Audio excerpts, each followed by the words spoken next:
you to lead the discussion regarding to mother being dead. Mum. Oh, you mean my sweet, sweet mum. Sweet mother. I'm going to be too emotional. Sweet. Yeah, me too. I will be pissing and shitting and crying myself to death. Yeah, right on. Over the death of this inbred German whore. You forgot pedophile appreciator. I mean, yeah. Listen, it's got to be a little snappy, right? This gotta. I just coming out of there with the misogyny, you know what I mean? Just like, there's a lot of things that you could get genuinely angry at the royal family for, and it's funny that if you just hate her because she's a woman, it's power. Specifically designed to piss off the weird, like, girl boss liberals. Just like, actually, I think it's bad that a woman was allowed to sit upon the throne. This is what happens when you break the glass ceiling. It's like, you die of old age. And you deserve it. That's right. You die comfortably in your bed. Finally, a man's in there. That's right. Yeah, and famously, everything is fine now, thank God. Famously, everything's going great. And obviously, the big twist of the episode will be that we're big fans of Prince Charles. I mean, King Charles. Because he's a man. And as Bernie Bros, that's all that matters to us. Exactly. All right, let's get this train wreck started. All right. Hello, everyone, and welcome back to Bigotry. I am your host, Alton. With me, as always, is Reese. Hello. And Kay. Yo. And today, we have the sad task to deliver this news to you 6 months after it happens. The only way we know how to do it with the proper gravity and solemnity. But me mum died. What? That's right. The Queen Mum died. Lizzie's gone? I know we had that Cool. we had it in one of our premium episodes. We had a send off to, I don't even remember who it was. Who the fuck died last Prince time? Andrew? Oh yes, Prince Andrew. Oh my god, that fucking Fallout ghoul looking motherfucker. It's okay, as the only person here currently residing in that demonic realm, I gotta get, what is your boots on the ground impression of this event? I just want to clarify, I don't think Prince Andrew is dead. What? Who died? Somebody died. I'm not sure, but Prince Andrew, I think, is the pedophile one who's very much still alive. Who the Queen no, it was the Queen's famously, husband. The Queen's husband died. What was his name? What was his name? I don't fucking remember. Was it Philip? I don't. Oh, listen, Philip. all these it was crackers Philip. look the same to me. It was Philip. Listen. Okay. Yeah, you can tell how much we care about this because we can't even remember which one of these inbred pedophiles died. You know, the only thing I have investment in here is not seeming wrong, so I'm going to ask for a source that this man I'm looking at is alive, because photographic proof of life isn't enough in this one. Oh my god. Listen, the reason we've gathered here today is not to debate the alive status of Andrew and/or Philip, whichever one's not the most famous for being a pedophile. You know, it's a secondary pedophile. We're here to mourn the loss of Big Liz. That's right, Liz Truss. Just kidding. Don't know who that is. Queen Elizabeth is fucking dead. Mm-hmm. Buckingham Palace sources have informed me that she died on the toilet taking, and I quote, a legendary shit. Liz was famous for her monster rippers, her toilet smashing turds. Like, they had to make a toilet out of pure gold for her, and that's not out of decadence. It was literally the only material that wouldn't instantly tarnish when it came into contact with her absolutely vile feces. She's really only attuned to several metals at this point, also. So it was totally functional. Yeah. To destroy 3 gold toilets a year. And she died how she lived. Now, Kay, you have quite a few things in this document you've prepared for us, and I would really like you to go through them and to really give us like your impression. You've described this as the surf mentality grind set. Right. Yes. So, as our unfortunately British correspondent, I have to, I'm here on the ground floor. I'm kind of peeping what people are saying and thinking. Except I live in Liverpool, so everyone was actually laughing about it. I had a great. I was in a meeting when the news dropped, and afterwards we went to the pub, and along the way, we were saying to people, "Lizzie's dead," almost trying to get a rise out of them. We could not find someone who gave a shit. Everyone was just like, "Lol." They either didn't seem to even like know who she was, or most of them were just like, "That's very funny." I really love that your first instinct was to roam the streets and cause trouble in response. I cannot describe how like energized we were. We were just like we just went out for drinks and just had a great night. The energy in the whole city was electric. And I think it's important to understand that the media narrative that's been constructed where the whole country was united in mourning is kind of a lie. There's a lot of freaks out there, but there's also a lot of people who are just like, yeah, fuck the monarchy. What? Are you kidding me? Fuck off. And a big part of that construction was the queue. Now the queue was quite a prominent cultural thing that happened where people lined up for hours and hours to get to see the Queen's coffin. Basically, it was publicly displayed. And people had to go in single file. Everyone got to do like a little bow or whatever, and then, fuck off. So you probably got to look at it for like 10 seconds. And some people lined, they were there for like camping out. Yeah. And it was this really bleak thing where lots of celebrities and politicians kind of used it as an opportunity to sort of like get some good PR. Because there was round the clock coverage of the queue. And so whenever somebody who was known would come, they'd be like, "Oh, there's Theresa May at the queue having human emotions." That is such like a fucking British thing to have like as a cultural event. It's like, in celebration of our Queen Mum, we have queued for hours and hours and hours. Just what the fuck? What a freak people. These people are sick. These people are sick and they need rehabilitation via labor. It's what I've always said about the entire United Kingdom. It's this gross display that's also meant to cement this idea that we all agree that the Queen was great and we all care a lot. It's just you couldn't put on the news for a while without seeing Q updates.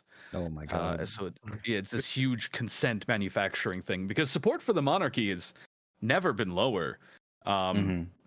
Except for maybe a couple of key points in history, but we don't have to get into that right now. But fact check: the War of the Roses happened. God, I'm always getting pulled up about the fucking War of the Roses. No, I'll just go through these points because I was just sort of throwing things down here. I don't want to take too much time on it. Yeah. So I wrote down here that clinging to the monarchy is partly based on a fear of becoming just another America Junior, which Britain very much is doing. Every capitalist country does as it develops enough because America's the global hegemon. And this is one of the few things that makes them feel like a totally distinct society from America is we've got this queen. We got Big Liz. She's on our money. There's all this pageantry and like tradition around it. It's a huge thing. And without that, what is Britain except shittier America? I think that's how a lot of people feel. So people were watching the 24-hour Q coverage and just crying and just feeling the most British feelings that are permitted in such a soul. That's fucked up. There was a really disappointing reverence, even from corners of the political sphere, because spheres have corners, that should not have done so. A big thing, and you guys probably saw me fucking getting pissed off about this at the time, is We are still in the middle of a huge series of strikes in all sorts of industries because this fucking country is collapsing in on itself. And this was very much happening when the Queen died, and all the major unions called off strikes that were too close I to the read date about that the that. Queen died. Oh fuck.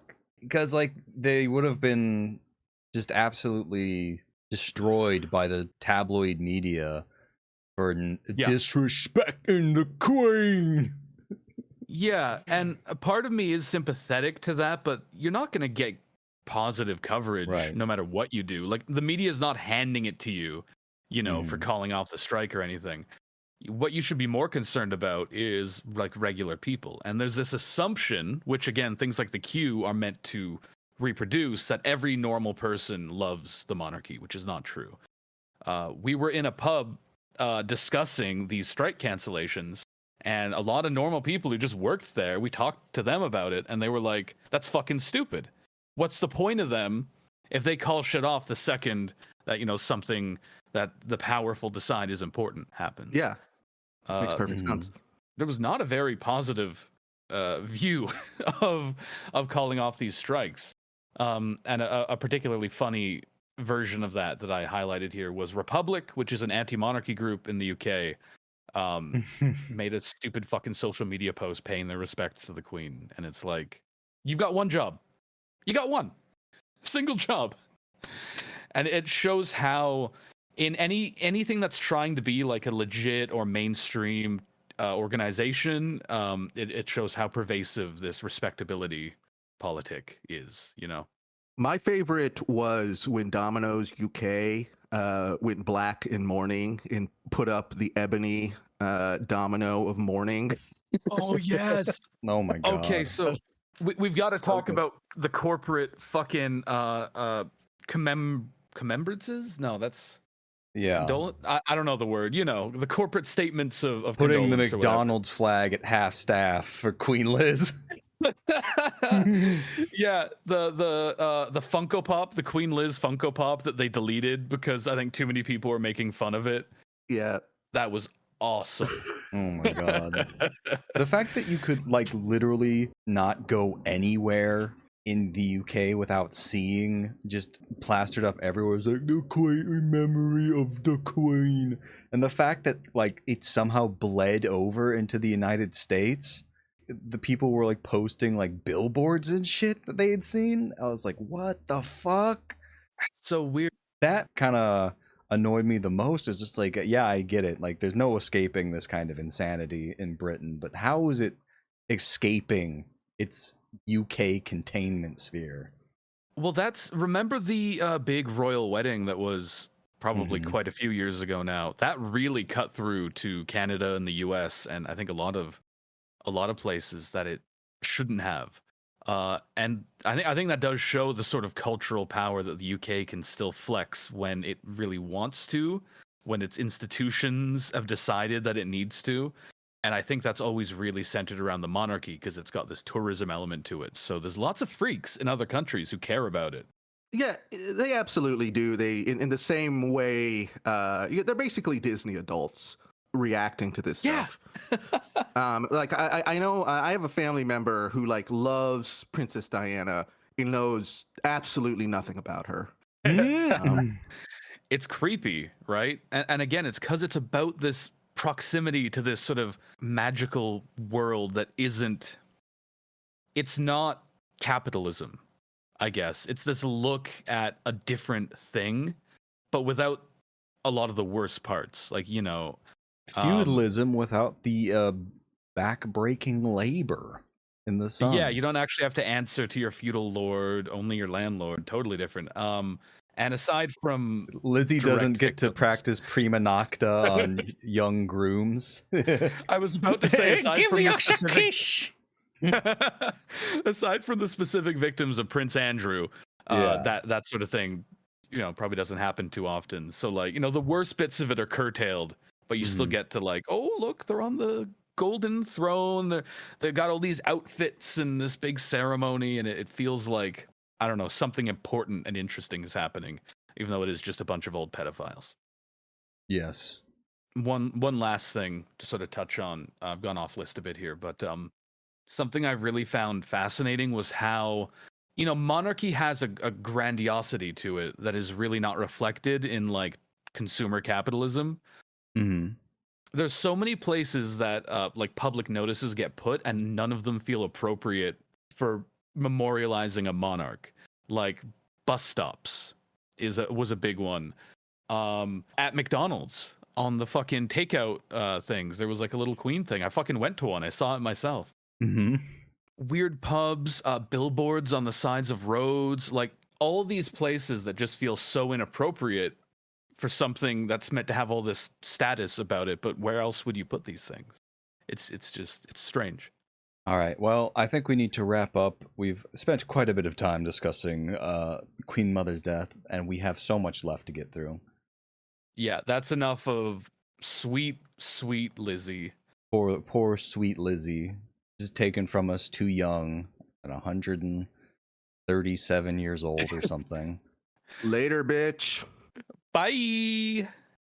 All right. So next in the chopping block is the new Call of Duty game has a mission that is like a 1-to-1 recreation of the assassination of Soleimani. This one is good. There's a lot going on, and I don't even think the full insanity of this game has really been unleashed yet. Like, I know people have been playing it, but I feel like at some point there's going to be even more insane shit.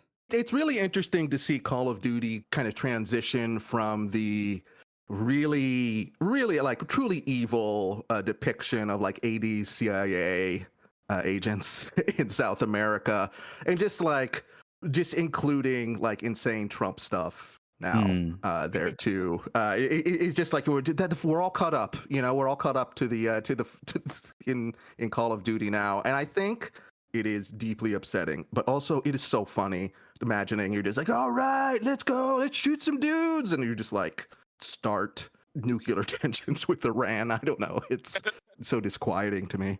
It feels too current, right? Like the Call of Duty Cold War was fucking insane. I won't get into it. We have got an AGAB episode about it. But it was crazy and politically repulsive.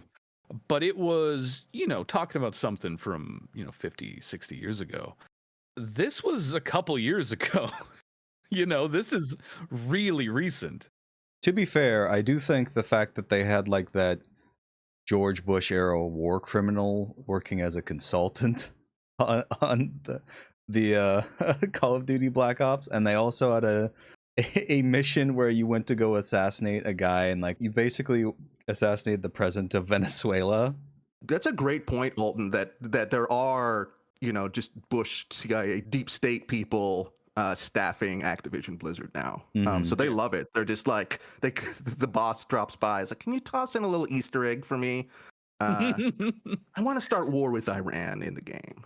Yeah, and that was our episode. No shit, video games are political with at Big Mantis, Huge Mantis. Sorry, at Huge Mantis.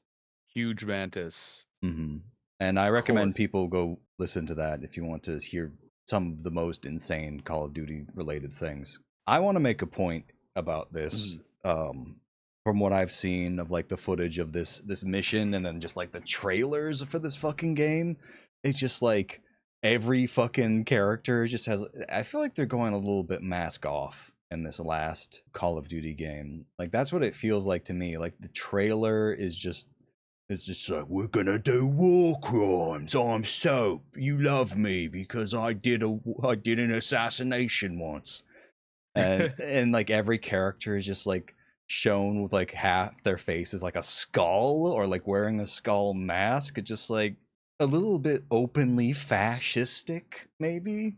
Well, it makes sense, right? Because recruitment rates have been plummeting for a while, is my understanding. And there's two main things these games do as a cultural artifact. One is to create sort of a cultural consensus that U.S. war crimes are fine. And the second... Or the Russians did them. And the second is to get these goddamn teenage boys to enlist to die for the state. You gotta get them in there. And under normal conditions, they don't want to go die for nothing. Or, sorry, for an oil company. So you got to be like, look how cool you'll be. Look at the cool vehicles you'll get to use, the cool guns. You get to wear a skull mask. You get to wear a skull. For some reason, that's become a huge part of our branding. The skull thing has like really just completely subsumed the advertisements for this game. I don't know what it is. Yeah. It's just like, we've got fucking skulls, mate. Isn't it fucking wicked, mate? Scary skull. It's weird I'm how curious- much the U.S. military sounds like that too. Yeah. I'm really excited to learn if one of the protagonists of the new Call of Duty calls one of their enemies woke or makes a cancel culture joke about them. If they do, God. I will buy it full price and give it 10 out of 10. There's a screenshot. Cannot stress enough. I haven't played this yet. Yeah. But there's a screenshot of a scene where it seems to be breaching somebody's house, and they're there with a bat, and you're aiming your gun at them, and it just says "Hold L2 to de-escalate civilian." As an Xbox, a child of the Xbox, I'm not familiar. Which one is L2? Is this a PlayStation thing? Oh, Yeah, Alton, L2 buddy, is you're the not going to be trigger. able to de-escalate the civilians when it comes up here. I know. Is that the right trigger? The left trigger? What? I fucking hate the PlayStation naming convention for the like shoulder and trigger buttons. It's just like L1 and L2. Just like, all right, buddy. Well, I don't know. Do you think L2 is on the left or the right? If you had to take a guess. I'm gonna guess that it's on the right, because it says L2. So that means right 2. You're right. That's completely correct, actually. Well, what it is it's left 2, and the sequel to left is right. Right, but like, what is left 2? Is it left 2 the top one or the bottom one? It's the trigger. And Okay. it's it's the trigger because it's the shape is the bigger one. If it was L1, it would be the smaller smaller rectangle. I see. Okay, We're gonna get messages about this. I can feel no, it. I think that the naming convention on the PlayStation controller is stupid. I don't We're care coming who out knows it. against Sony. I condemn the Sony PlayStation with my soul, my heart, and both of my shoes. It's an Both official my jihad shoes? from us. Anyway, what is like left trigger in Call of Duty? I thought that was aim down sights. It is, and that's what they're doing. So you're aiming your gun at them to de-escalate. Oh, I see. Is the idea? That's You busted into their home, and it's gun time. so when they say de-escalation, they say hold L2 to aim your gun at them. Yeah, threaten their life.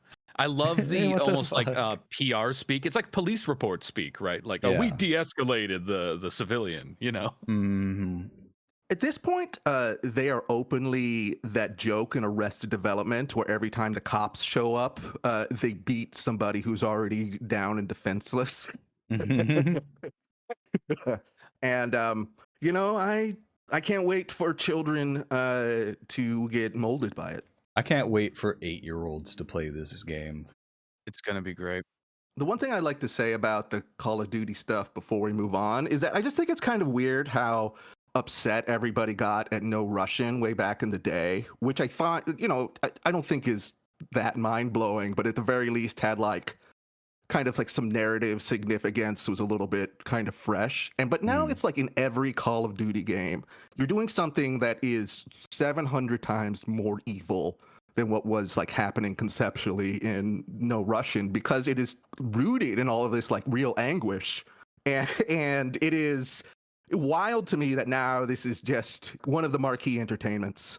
It's been really wild seeing the Call of Duty series transform from just like, this is a fun series of video games, to just being like, welcome to the latest military propaganda simulator. Yeah, they've definitely gotten worse. They've always been, military friendly, but no, they've certainly become incredibly insane. My understanding is that you play, at least in one segment, as a border patrol agent in the new game. God. Great. That Awesome. would be great. Speaking of unmentionable human suffering, TwitchCon. Now that's a pivot. Let's go. Oh my fucking god. We have to cover this because the fucking video of that person jumping into a pit and breaking their spine in two places is the most fucked up thing I think I've seen in quite a while. Yeah. It's hard to watch. It's extremely hard to watch, and this is apparently like this wretched pit has a insane track record of injuries. Like people have dislocated their knees in this fucking thing.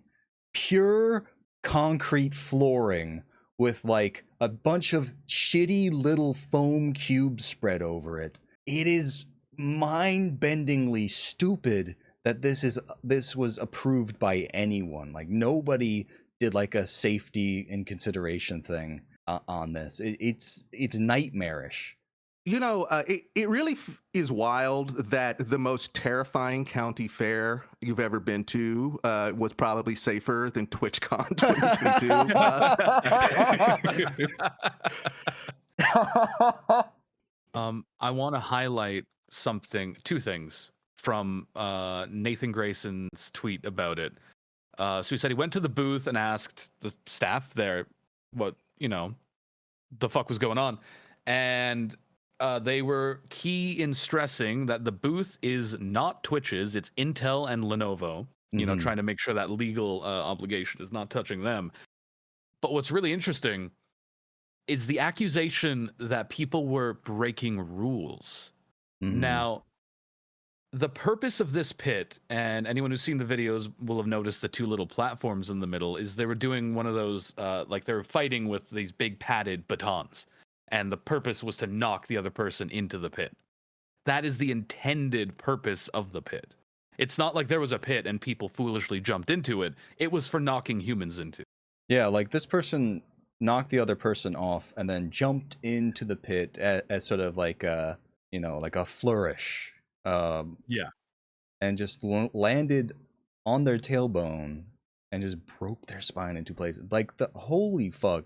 This is like an incredibly nasty injury that was going to take months, if not years, to recover if they ever fully recover. This is like a permanent, debilitating injury. Back injuries are fucked up. The worst kind of injuries, basically. Oh, yeah.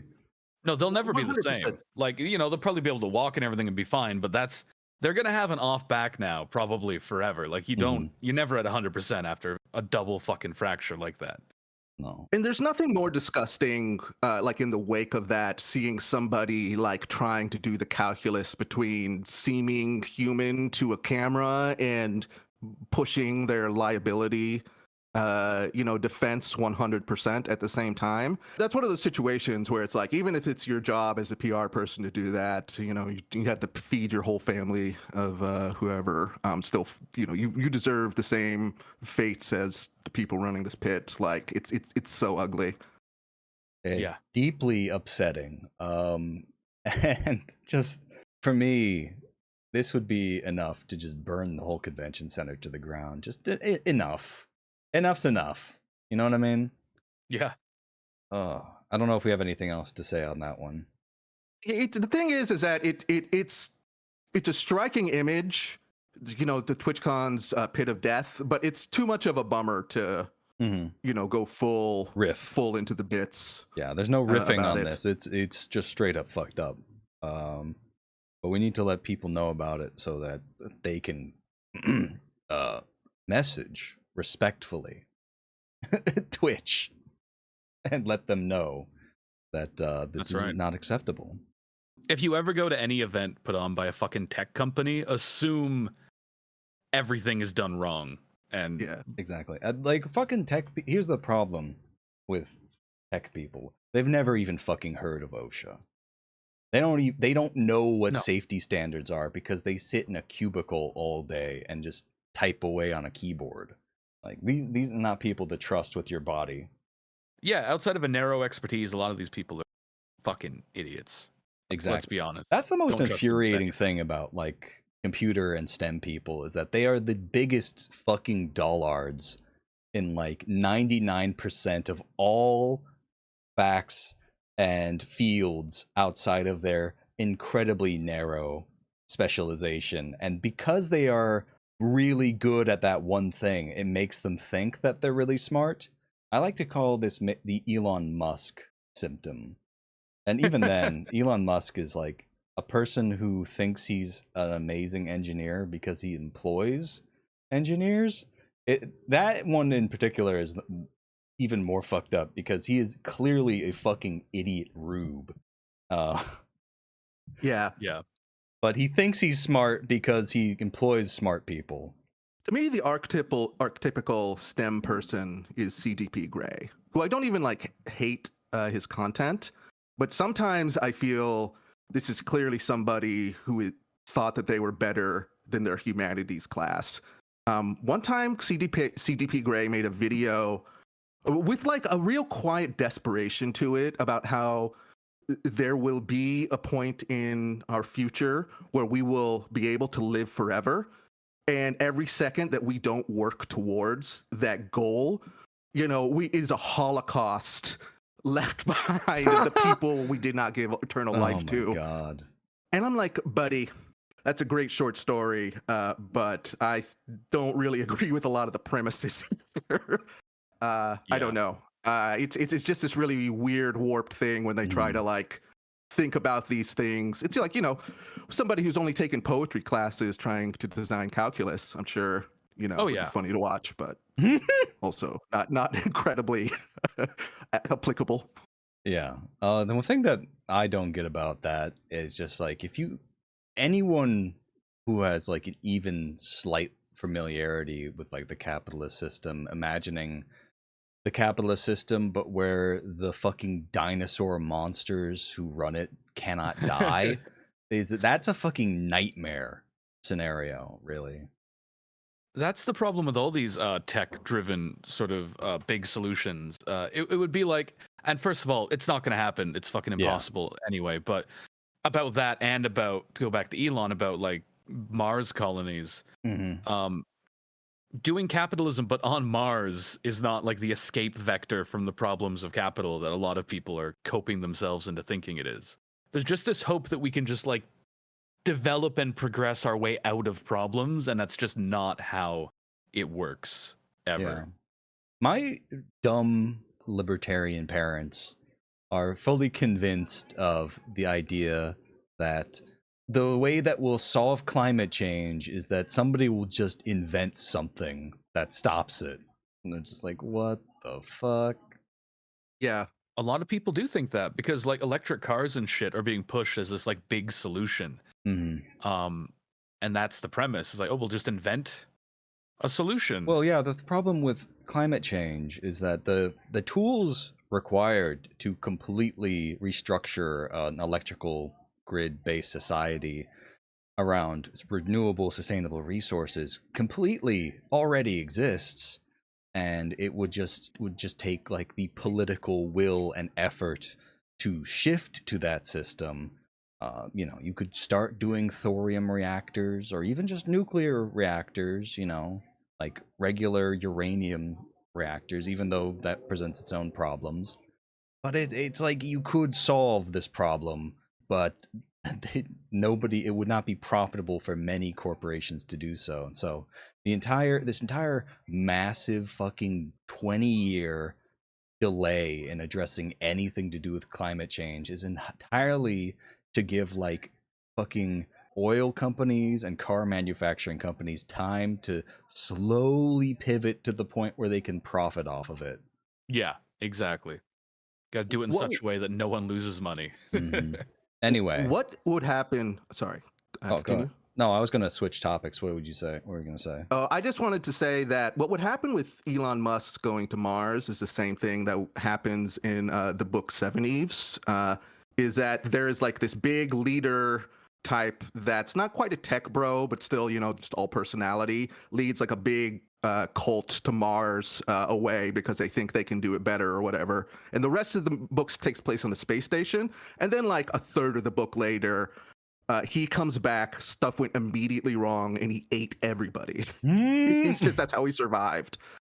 and then they have to deal with this blood wraith that is returned from Mars. And I think that's exactly what's going to happen with Elon Musk. Elon Musk just goes back and just has eaten everyone else as the supplies ran out.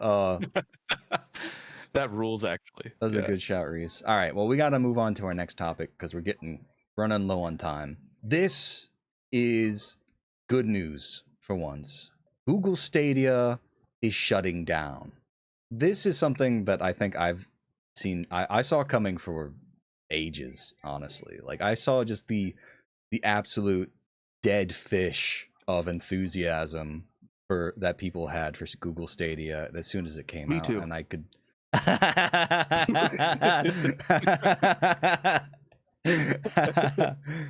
okay, so to get into that, that's a joke that Reese did, because in one of our episodes I had to cut out this massive 10-minute long rant from Reese that was basically like, Google Stadia is gonna fucking destroy gaming. I went essential oils about Google Stadia. I'm not proud of it. And here's the thing. Reese was not wrong about what they were trying to do, but he was slightly over enthusiastic in their ability to actually do it. I forgot it was Google, where the only thing they care about is the little presentation they do on launching a product, and they just execute everybody on the team with a gun. Like 3 months later. I mean, Reese was totally right in that they wanted this so bad, and I was a little bit like, even though nobody fucking wants this, no one's gonna use this shit, I was wondering how hard they would go with it despite that, just because they clearly want this cloud gaming thing so bad to totally control everyone's access to games. But when they, not that long ago, announced or somebody involved in it like stated on Twitter, I guess, no, Google Stadia is not shutting down, that was when I knew for sure it was to shut down. Oh yeah. Like James Stephanie Sterling did an episode about that, and there was that Google guy who was just like, Google Stadia is not shutting down. And then that was when I knew it was dead. I don't even remember. And then Hot Wheels Unleashed announcing really coming out for Stadia at the same time it was shutting down. Like not to praise an Office God. GIF tweet, but I got to say that was maybe the best one I've ever seen. It was so fucking. It wasn't the day before. It was the exact day when it was announced on The Verge that Google was shutting down Stadia. Holy Google shit! just doesn't give a fuck at all, and they didn't know. Like, Google just fucked over PlayOn so hard. Google doesn't give a fuck. Them just like fucking capping the Terraria dev for no reason. They're just like, you just can't have your account anymore. And he's just like, fine, I won't make your video game anymore. What the fuck are you doing? Let me read the article so we get the official account. Terraria arrives on Google Stadia despite developer ultimatum.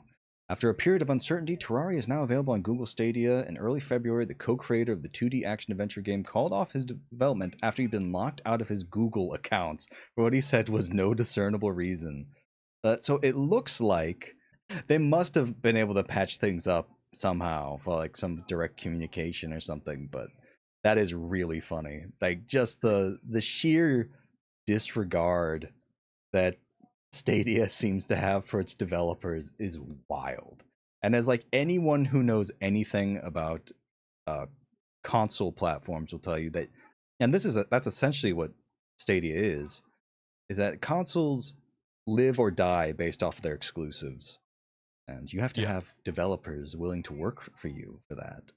Yeah, I think my understanding is that the technology was actually like pretty functional, and like unlike something like Meta, in theory it could do those things, and like I guess it's good thing that Mark Zuckerberg is too much of a freak to have tried to fix Stadia or Facebookize Stadia, because I feel if Stadia got like the Meta push where it would just was sinking endless billions of dollars, indoctrinating people into a Wii game, Oh my god, that footage of like the metaverse stuff is holy shit. It's so ugly. That'll be a separate episode. I think we got to talk about the metaverse, and We got to talk about legs. we got to Oh my talk God. about like Key and Peele, yeah, the director. Yeah. I can't remember his first name. Oh, I saw that. And Nope. Jordan Peele Yeah, selling the Nope metaverse meta experience was a beautiful performance. Like Jordan Peele it's not like he's not half-assing it, but he's just giving it everything one can. This idea. And it looks worse really than funny. it looks worse than a Wii game. It's so bad. It's like I don't know why the metaverse looks so fucking terrible. There's no way that Zuckerberg values like artistry in any way. Yeah. So I No. doubt that was prioritized in this project. I think whoever was like designing it just did it, you know? I would have thought that like it has been pretty definitively proven that outside of a limited selection of people who want to cybersex with each other awkwardly while role playing as Sonic the Hedgehog characters. Yeah, that's what we're all going to be doing. Yeah, that nobody's really that interested in this kind of service. No. Yeah, if I must enter a terrible digital realm, I absolutely want to blast Sonic. Let's do it. But I want to erotically roleplay as Master Chief, just absolutely busting down the back walls of Rouge the Bat. Like that's a vision. That is an ideal that you can work towards. So I don't know what the fuck they just want to make like digital real estate a thing that people actually buy into, and it's a terrifying and kind of pathetic glimpse into them attempting to solve the problem of capitalism reaching the extents of physical space. Yeah. and They yeah, have to. It's fun to know that like Facebook has to beg their employees to use the metaverse. It's fun when they fail, because the whole project is to expand into new markets by just creating made up bullshit markets, because you have to expand somewhere. And as long as they fail, I'm enjoying it. I'm having a good time with it. If they succeed though, not so good. I won't like that one bit. Oh, exactly. These projects are nightmare projects developed to just dominate the world of content and your people's ability to access it. Yeah. a really underrated funny thing that happened with Meta is the legs tweet, of course, was a classic. But because you're just like, oh, legs are coming, excellent, can't wait for my knee to have legs. And then you find out it's a fucking lie. Meta can't do legs. Legs aren't coming. They haven't no legs. cracked that nut. I just think that's so funny. It's just like the legs lie has been exposed in Meta. We don't have the technology for legs. It's not true. And it's just, and it looks worse than that Stickman figure from the Dark Souls game that you were playing earlier. It's so funny. So our next topic is we're following up on something we talked about in a previous episode, actually, and that is the developer of Dominus has had some developments. As anyone who watches James Stephanie Sterling, I'm sure will know.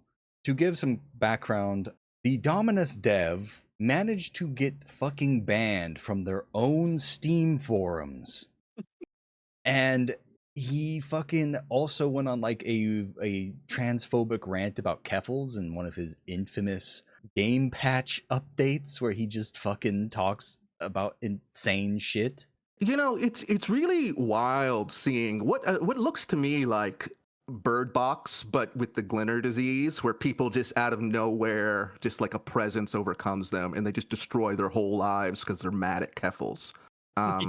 Yeah. In no way, shape, or form, like a coherent thought is occurring. It's just, whatever repeated bullet points about transphobia. They went on like an insane transphobic rant against Keffals. Also, they changed the name of the game from Domina to Dominus. And it's like, dead name, Domino.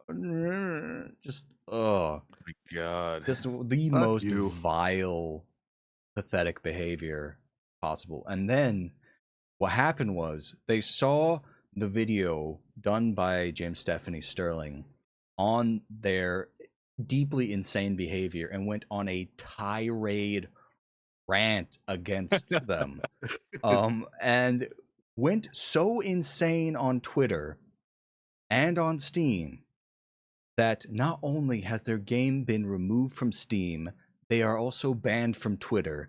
Basically, anywhere that this idiot goes, they cannot resist their foam at the mouth transphobically and immediately break the terms of service and get kicked. Beautiful. Yeah, I recommend people go watch James Stephanie Sterling's video on them, because I think they are primarily responsible in getting them banned off of Twitter.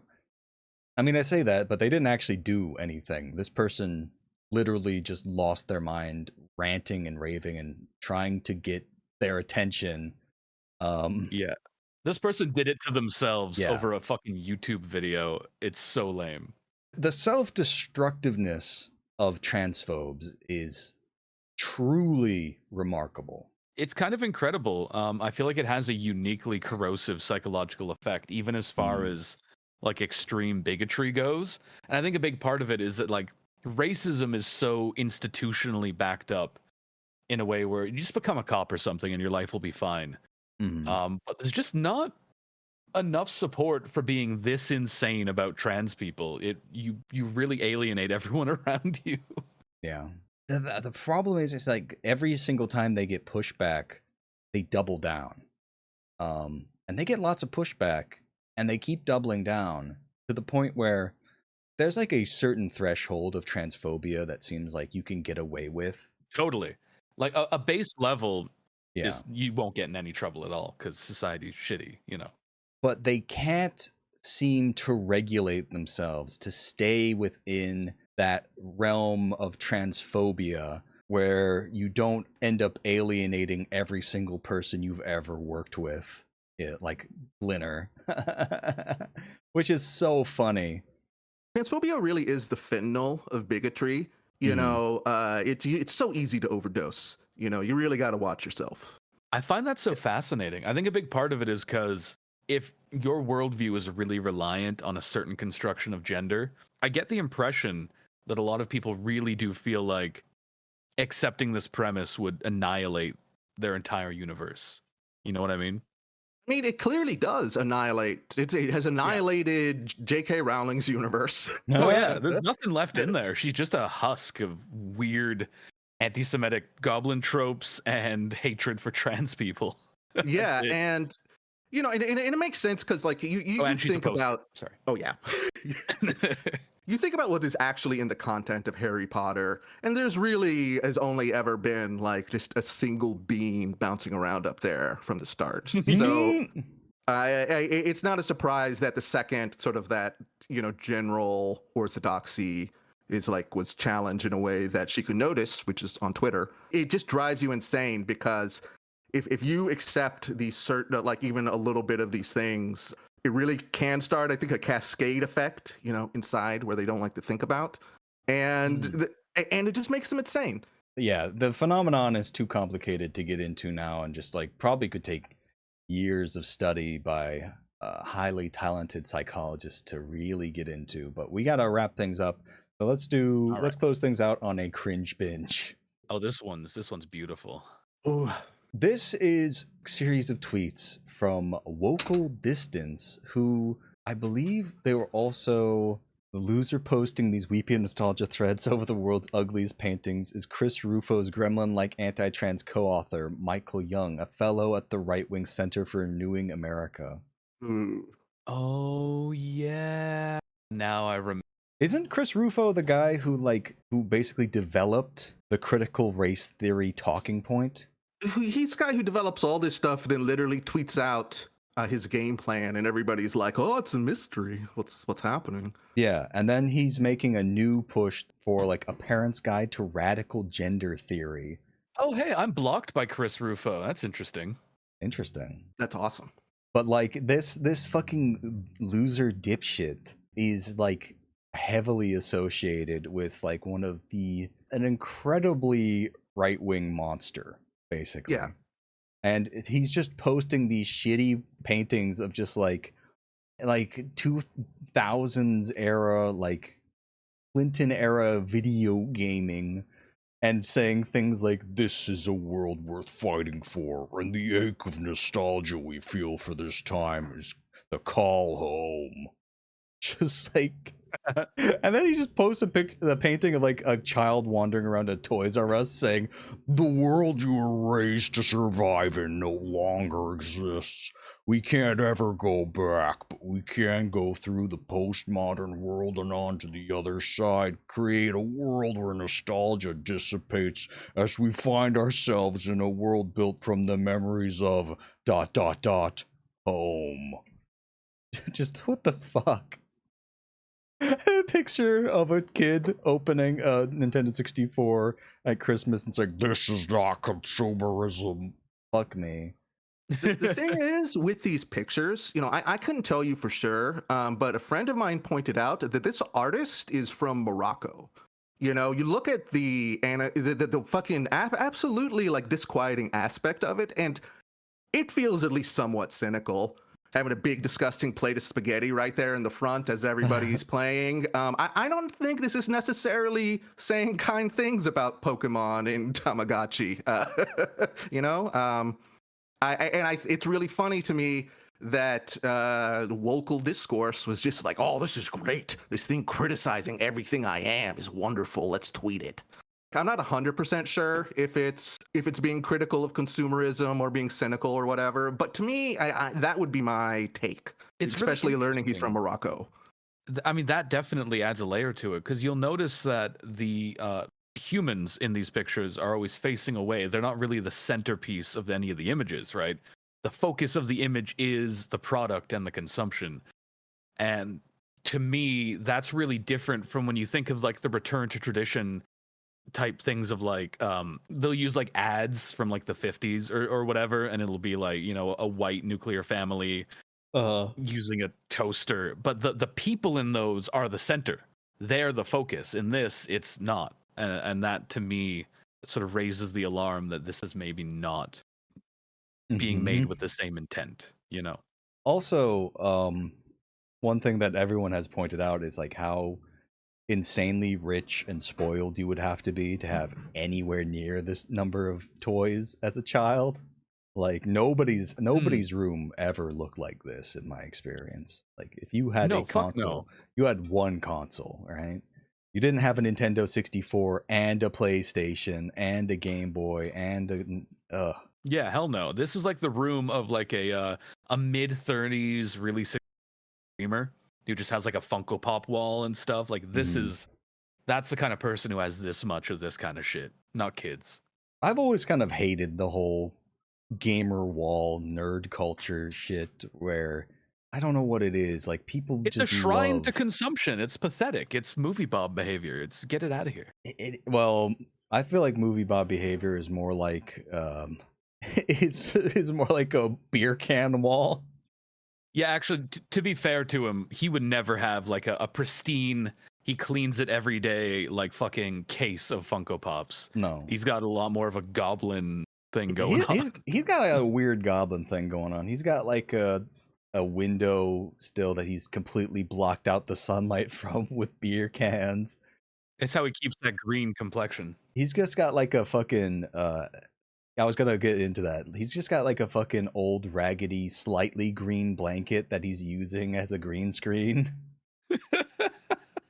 All right, we simply cannot get into movie Bob. We don't have time. Yeah, I cannot apply the movie Bob vector to this discourse. But it's really fucking funny because Vocal Discourse actually quote tweeted movie Bob, or Vocal Distance, sorry. Vocal Distance quote tweeted movie Bob, and okay. Actually, we have to go into this. We have to. Okay, it's time. All right, I'm posting it. I need to open this up in an incognito tab because I'm blocked by movie Bob. These two fighting is just like the most let them fight gif instance I think I've ever seen. Like, how can Bob possibly get into a fight with somebody this consumer? They're like the Batman and Joker of consumers. Yeah, I would actually love to hear these guys like duke it out about this topic because Bob is every bit as much of a consumer, but I think he didn't enjoy the 90s. I think he was miserable throughout. Yeah. And he doesn't like it being idealized in this way because, you know, he lost the war to Sonic or whatever happened in that fucking book. I don't know. Bob likes to make little efforts at appearing leftish, and that this post here is like they didn't this. Let me read this stupid, incredibly fucking stupid post by Vocal Distance. Another reason we have an aching nostalgia when we see this. Oh, he's so fucking bad at writing. I have to adjust my brain to try and fucking get it. Another reason we have aching nostalgia when we see this because it calls us back to a time when artists and creatives that were making new things within a coherent culture ... made wonderful things for us that we love. They didn't ruin things by cynically politicizing them. This is such an insane fucking thing to say about the 90s.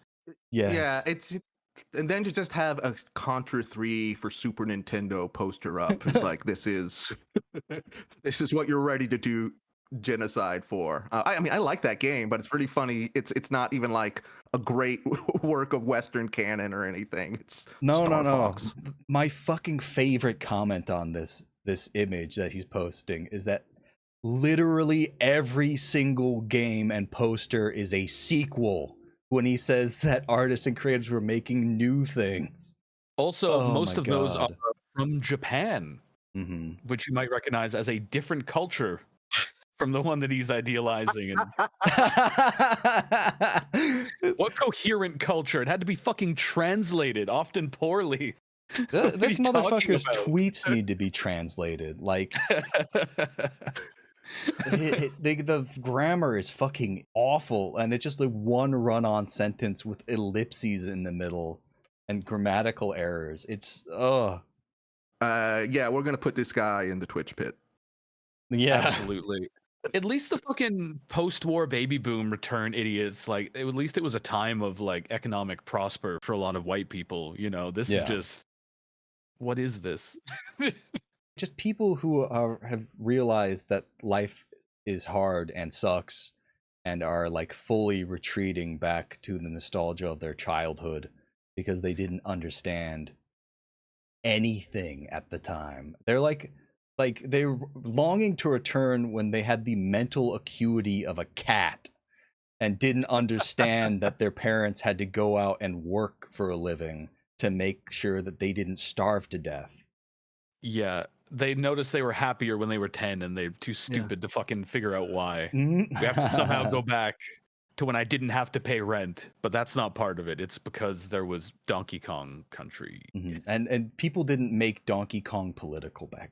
That's right. These days, Donkey Kong's parachuting into fucking Vietnam. Jesus. These days, Donkey Kong, like the actual voice actor for Donkey Kong, is saying trans rights. Oh yeah. It's driving Graham Linehan deeply insane by making him like rant about beaver bother. I don't know if you've seen those articles he's posted where he talks about beaver bother. Just dude, that 90s Donkey Kong would not have done that to Graham? What's his fucking name? Graham Linehan. His name is Glinner. Right. Glinner. It's so fucking funny that he just had like that fucking Graham Linehan just got sent to like the fucking Shadow Realm by H-Bomber guy. That was maybe the greatest internet dub in history, just annihilating this man's psyche forever. Oh my God. So I think that's everything. So Reese, tell everyone where they can find you online. You can find me at Your Very Good Bud on Twitter, and I have started a little side project called CRT Sound System, and doing a kind of a radio hangout show. Check that out, and the Twitter for that is CRT Pod System because somebody already had that Twitter name. Okay, whoever the fuck that is, delete right now. I'm gonna come to your house. I got soap on it. He's going to do something deeply offensive. Excellent. All right, Kay, where can people find you and your great work on the internet? You can find me on twitter.gov at KandSkittles and on youtube.org.net, also at KandSkittles. Make sure it's that one. There's an imposter on the .com website who's a fucking lunatic. I've got a video out about Thatcherism and neoliberalism. Depending how long this episode takes to come out, I might have a video about Attack the Block. Hit British film, Attack the Block. You all know it. Great Yeah, film. I can't wait for that one. John Boyega. Very good movie. That's right. You can also find Kay occasionally wandering the streets of Liverpool making trouble like a rapscallion. That's actually true. Hey, just going up to people. He hears somebody go, "Cool," and he said, "What do you think about the king?" I don't know when they talk like that. Everybody in Liverpool talks like that, I assume. Liverpool is the Beatles place, so I hope that everyone still talks like that.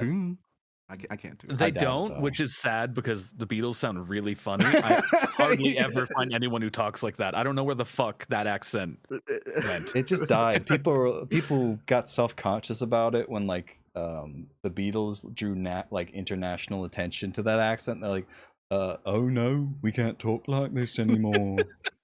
You remember that period of time where Americans sort of affected like a lazy Britishness? The transatlantic putting accent. the U's and stuff, and just having like a slight accent. I don't know. I met a couple people. Or the Harry Potter period. Oh yeah, absolutely. The height of Harry Potter period. mania. Oh my God. Deeply embarrassing number of children. I'm going to become one of those people, but I'm going to have like a cartoonish Ringo Starr accent. So. I love that. I love that for you. All right. And you can find me at twitter.com/8alton8. I am on YouTube at Alton Plays and at Twitch at, I don't remember. It's Twitch /Alton8, just Alton8, not 8Alton8, because I don't fucking remember. But where I am playing Arcanum with Reese, watching over my shoulder, basically, as I teach Reese all I know about basically exploiting the game's mechanics. Few people know a text more completely than you know Arcanum, is what I'm learning. I think so. It's been really fun too. A lot of D&D goofs are being had. And you can find our website at videogamesartheworst.pinecast.co. You can find our Patreon at patreon.com/vgotwito, where $1 a month gets you access to all our good premium episodes. We will record a new one soon. I'm sorry. I moved, and for some reason, moving basically destroyed 3 months of having executive function and gave me severe depression. I don't know why. There's no logical reason why moving should have done that to me, but it did. No, moving is a fucking nightmare, man. I get taken out of commission whenever I move for a while. Absolutely. Although I think in your case, I think you should explore too that maybe you got Havana syndrome. That was a little bit more consistent. Yeah. That's right. I couldn't edit the pod because I was suffering from Havana syndrome, and I had to call the president of Cuba personally to kindly request, as a fellow traveler, that they release the beams heading directly at my house. But I'm no longer do I have Havana syndrome. I do want to stress that all of us do have a direct line to the Cuban government. Exactly. This is people don't realize it, but this is a Cuban government project to. Yeah. And it's not like a phone line. The intercom to Cuba is on 24/7. Yeah. 100%. All right. Well, I hope everyone enjoyed that episode. I had a great time, and we will see you in the next one. Bye. Bye.